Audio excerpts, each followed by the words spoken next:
Hindi pa rin yata tapos yung issue tungkol dun sa bride na nawawala. Alam mo nung una, sabi ko, hala ka, kinabahan lang yung bride tapos biglang ayaw na niya.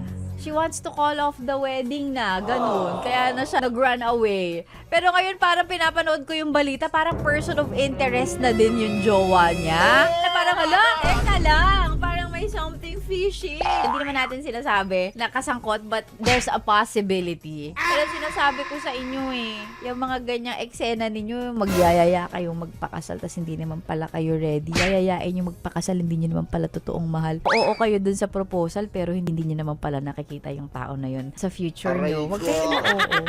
O bakit? Totoo naman yung sinasabi ko, diba? Para hindi tayo humahantong sa mga ganyan. Sana mahanap yung bride na nawawala. Ah! Ano pang ginagawa mo dito, ha? Sinasabi ko na nga ba eh. Solid yes friend ka talaga. Dahil nandito ka na rin lang, sige na, mag-like at mag-comment ka na. Mag-subscribe ka na rin at i-click ang notification bell Para mapasali ka sa mga kalokohan namin. Bawal na bawal mag-no dito, ha? Kasi